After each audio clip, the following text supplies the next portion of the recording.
PhD. You have it? Okay. Yeah.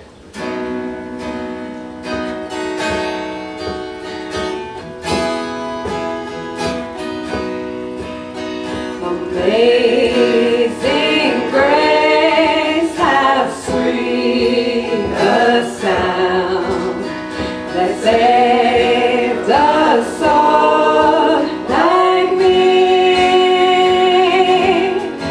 I once was lost, but now I'm found. Was blind, but now I see.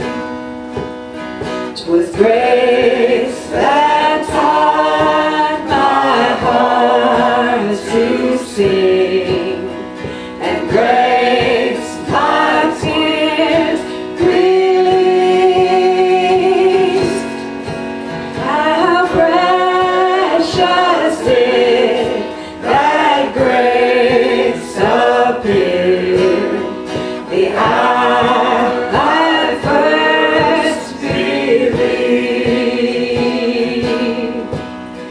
When we've been there 10,000 years, bright shining as the sun, we've no less days to sing God's praise than when we first begun.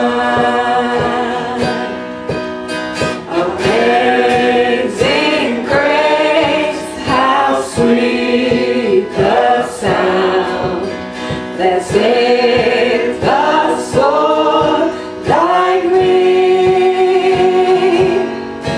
I once was lost, but now I'm found. Was blind, but now I see. Okay, nice. So today we're going to talk about, I love this little picture, but kind of what's above the surface and what's below the surface. If we look at this line, this horizon line as being our reality, then everything that Esther was just talking about, in my opinion, is what happens above the surface. If you can imagine being on that iceberg, on the tip of that iceberg, you're looking around, you're seeing these big mountains, you're seeing the big valleys, you're seeing all these things, and you may consciously know that there's a lot going on under the surface, that 90% of it's actually under the water. And you may know that, but what you perceive is just, I'm on this big mountain. Here's this mountain, and here's this valley, and here's this thing that I'm doing. And so when we look at metaphysics, when we look at The Secret, when we look at law of attraction, when we look at all these things, realistically, we're looking mainly at the top part of the iceberg. These are the things that I have been given the free will to decide what I want to think, what I want to say, what I want to attract into my life, what I want to do, all of these things. Which is great if I were the only person on the planet and God didn't exist. The challenge is the 90% that's under the water is everything and everyone else that we're co-creating this experience with. As my free will enters into your free will, all of a sudden, I'm not alone in my iceberg. If underneath the surface, previous to coming down in this life, I had a talk with my spirit guides and said, here are the people I want to connect with, here are the things that I want to do, and I want you to keep me on track to make sure that's going to happen. And then I get down here on my little mountain, and I say, oh, I want to go over this way, and my guides keep pushing me. No, dude, you need to come over here. You need to come over here. No, my free will, I'm attracting all this stuff. Why do I keep going in this direction? Why is this way really easy, but I want to be over this way? Because there's our guides going, hey dude, you made me promise. Made me pinky swear. Come on, back over this way. Right? Down there is where all of this other stuff exists, the collective unconscious that we're all creating as a bubble inside of this church, inside of this town, inside of this county, inside of this country, inside of this planet. And so when you take my free will, my mountain, along with your mountain, along with your mountain, and your mountain, and your mountain, we start to have a little mountain range, which is pretty cool. And together we can have a more dramatic impact on our mountain range than we can on just our little mountain. The challenge is, there's what, 6 billion mountains on this planet? Who are all creating and co-creating different stuff that are all connected. But most of the time we don't see it because that's below the surface. Our subconscious mind is oftentimes below the surface. If inside I say, I want to experience this thing, but my subconscious mind says, that thing's bad, don't do it. Then you got a challenge with building that mountain a little bit. If inside I say, my conscious mind I say, I want to be rich. And somewhere in our subconscious mind we say, oh, rich people are bad, they're evil, they're controlling, they're manipulative, money's bad, it does this, root of all evil, blah, blah, blah. And we've got 1,000 things telling us no, and one thing, our mind telling us yes. That can cause conflict. When it causes conflict, then we end up not getting what we wanted, which is why even though there were hundreds of millions of people that watched The Secret, and hundreds of millions of people who sat in their chair with their hand around an imaginary steering wheel and pumping the imaginary gas, that not all of us are driving our dream car. And some of us are driving really close to our dream car as far as we could realize I would allow this, I could accept this, I could understand how this could happen. Below the surface, we can get glimpses into below the surface. We can go see someone like Mary, a hypnotherapist, that says, help me access my subconscious mind. And if the programs that are running are in alignment with what my conscious mind says it wants, rock on. And if it isn't, help me tweak it. The same way that I don't understand how my car works. If it starts to break or backfire or sputter, I take it to someone who knows. I take it to a mechanic and say, help me out. And they go, oh, yeah, this is my playground, no problem, I got this fixed. I just struggled with that for months, years. Same thing with the subconscious mind. Same thing, the reason why we have a card party on Fridays. The same reason we work to develop our intuition is to get a glimpse below the surface.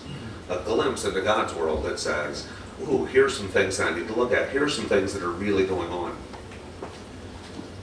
Also, below the surface is always trying to, just like the waves lap up on the mountain, the other side is always trying to connect with us.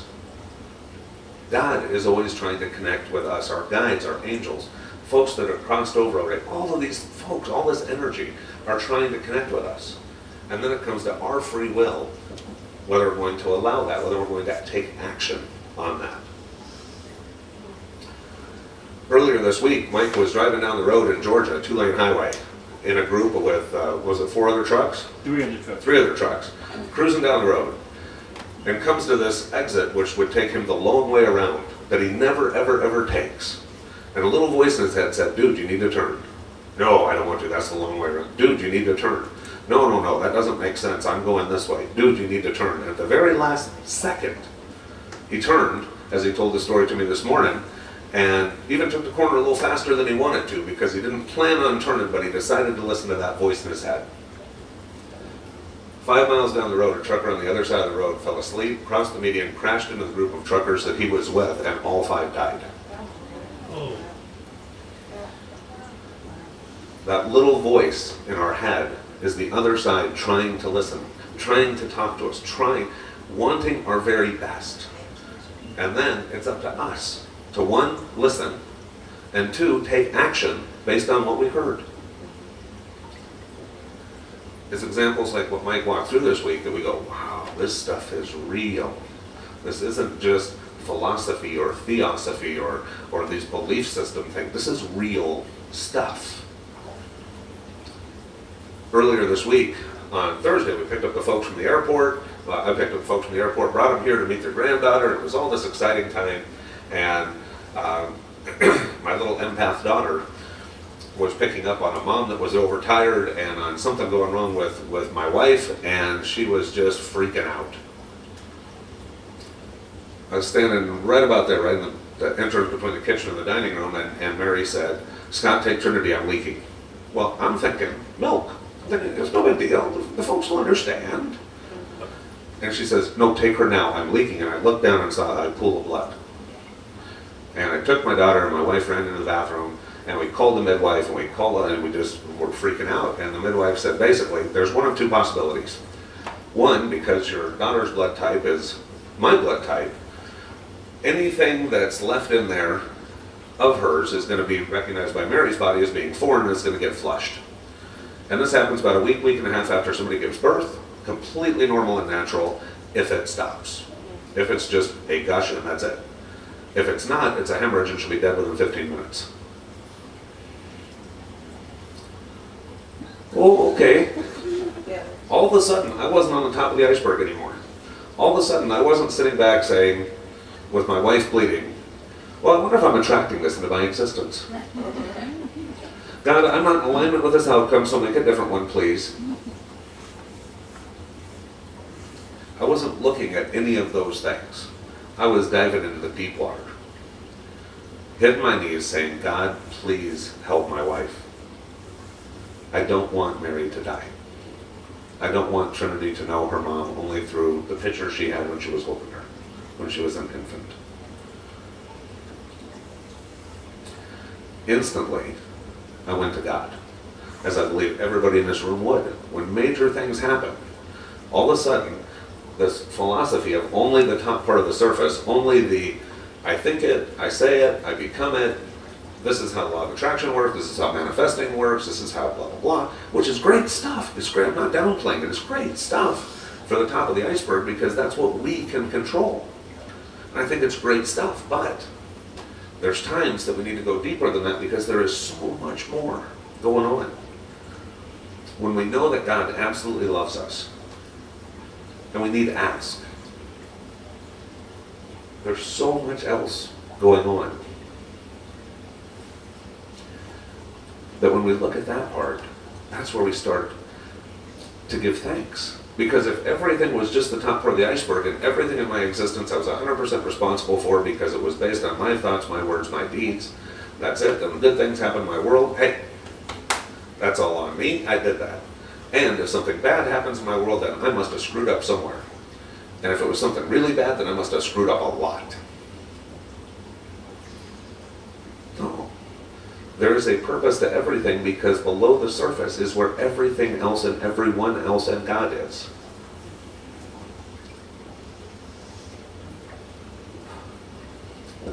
It's in that place that we all have free will, where my free will connects with everyone else's. Where the reason I am on this planet is here. The top part of the surface, it reminds us mainly of the circumstantial things, the quality of our finances, the quality of our relationships, the quality of our health, the quality of our surroundings, the quality of our circumstance, of our job, how we spend our day, all these really cool things that aren't the reason we're on the planet. None of us incarnated to say, I want to have this job and live in this house and make this income and these things that drive this car. You know, that top part of the iceberg is not the reason that any of us incarnated. That we chose to come out of angelic form and get packed into USDA and walk around in a spinning ball of mud. We didn't come down for that. Although it's important, and while we're here, we might as well make the best of it. And if we've been given these gifts of free will and the ability to attract and all these understandings, then heck yeah, let's use them. But there's something bigger going on. Maybe in 100 past lives, mixed in with my present life, I can get to know me pretty well. Maybe in 100 past lives, you can get to know you pretty well. Throughout all of these time and spaces, we create karmas. Karmas with each other. Karma, in Sanskrit, means action. Every time there's an action, there's a karmic episode. And so if I was hanging out with God, I'm buzzing around in heaven, I'm having a good time, and I look down on the planet and I go, wow, there's like 20 people down there that I've got a ton of karma with, I want to go play with, I want to go balance this stuff. It's been weighing on me. And they're on the planet right now, I think, yeah, I want to go incarnate. And so God, I would beg, could I please have this gift of life to go walk around on that spinning ball of mud and hang out with those folks. And then I look around at my friends without bodies, because I don't have a body at that point, we're all spirits hanging out. Maybe a cup of coffee, just, hey, look at the little, and I'm like, hey, dude, would you be my guide this time? I think that I've got this and this and this going on that plays right into your wheelhouse, man, that's right into your strengths. And you know me, you know how to poke my buttons, so if you could just kind of, not smack me around, but, you know, kind of put little bumpers on to steer me in this direction, because right now in my connection to absolutely everything, here's the list of all the stuff I want to accomplish, and as soon as I'm like little Trinity and I'm put into a body, I'm going to forget it all. But you won't, so here's this list, and if you could hook me up, man, have my back, that would really rock. And if you need help, there's all these folks here that have decided to help me out too. So even though you're my main guide, there's all these other guides, all these other angels that'll help you out, because I know me and I'm stubborn, dude. And God, thank you for making all this happen. There's going to be times I'm going to forget you there, and there's other times I'm going to call on you, and I'm going to need you, I'm going to need you, I'm going to need you. This is all the stuff below the surface. The challenge with living only on the peak, with living only what's above the surface, what I can see, smell, touch, taste, the 5 senses that I put into my reality, is one, I'm in this thing alone. It's only based upon what I think, what I see, what I do, what I allow in my experience and my vibration. The second part is, the only gratitude there is to me. Because if it's good, I've done it. And if it didn't, if I got my butt kicked, then that's all my fault, and I must have messed up somewhere. Even though down the road I can say there's a purpose to everything, and everything has a purpose, and all those things which are very true, I can assure you that the moment that Mary was bleeding this week, I wasn't thinking, well, honey, there's a purpose to everything. So if you cross, that'll be okay. And if I feel, as Abraham said, sadness, it means that I am in disaccord with my gap between what I think and what I want. So I must squeeze that gap together and not feel anything. Say hi to God for me. Take her easy. That wasn't my experience at all. Not even a little bit. Had she crossed, at some point it would have been. Because at some point when I wasn't in that moment, I would have needed to make sense of things. I would have gone below the surface, asking God, asking my angels, asking Mary's Spirit, why this, why that, why this, why that? And as these little bits of insight came together, a little portion of that below the surface would start to make more sense. And as it started to make more sense with it would come a peace. But in that moment, I wasn't looking for peace. In that moment, I was a kid begging his dad, please help. If it's A or B, please make it be A. And thank goodness it was A. With Mike and his trip, that wasn't where he wanted to go.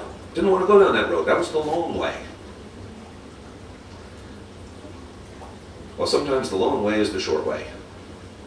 In life, we try to look at the shortest distance between 2 points, saying, if I am in line with my spiritual path, this is where I go. And if I find myself meandering off over here, then I'm doing something wrong. What I learned from Mike's experience is no. The long way could be the short way.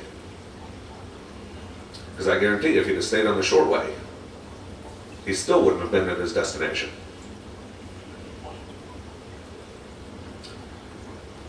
It's taking the time to ask God. It's taking the time to listen to God.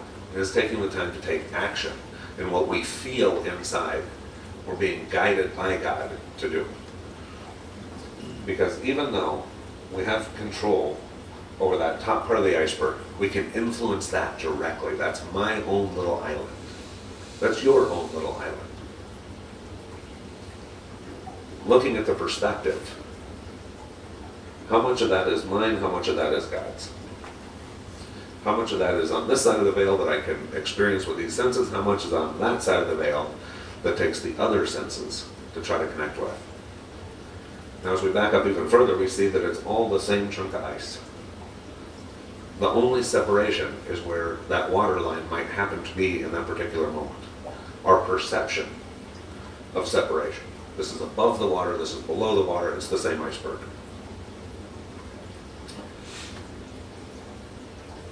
As I embrace this perspective, it allows me to, rather than, if it's good, I did good, if it's bad, I screwed up. Instead, as I look at the whole iceberg, I can say, I'm not the only person influencing my iceberg. God is, my guides are, my angels are. Every person that I choose to come in contact with who exercises their own free will also is changing and sculpting my reality with me. And because they are, because it wasn't just me attracting that in, it was also you connecting with me connecting with you, that I can say thank you.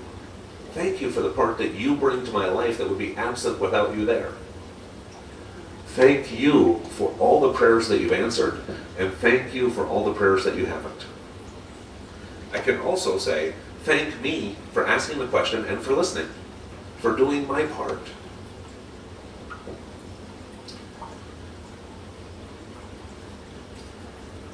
I love metaphysics. I love the New Thought movement. I love how there is accountability into our lives, responsibility taken for the choices that we make. I love that. Because the old paradigm of thought was God deciding everything for you, and God either loved you or hated you. And that never really gelled with me. And so a lot of the New Thought movement, that did gel with me.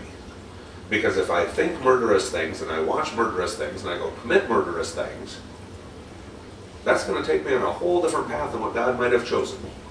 If I choose to think happy things and talk happy things and put happy things into my mind and my consciousness through the books that I read, the movies I watch, the things that I do, how I spend my day, and I attract more happiness, more joy into my life, then that is cause and effect how I can move this little mountain over to that little mountain. I can reshape some of my universe, some of my reality. But there are things that happen with us, for us, and through us that are not something we would choose. And that doesn't mean that we did anything wrong, and it doesn't mean that God doesn't like us, and it doesn't mean any of those things. It means there is so much more going on that we can't see. We have the ability to get glimpses of that through prayer, through meditation, through intuition. So I invite everyone this week, first, foremost, give thanks to God for everything that's in your life. Because without God, it wouldn't be. Next, give credit to the people around you who are adding to your reality. Give credit to yourself for every way that you find to give, to positively impact someone else's iceberg, someone else's reality. It's in those moments that we step outside of our us and into the you that says, I am helping to make this better. Suddenly my little wings are starting to unfold. Those same folks that are angels for us when we need it is the same angel that we can be for someone else. And giving gratitude, giving great gratitude for those people, those things, those experiences.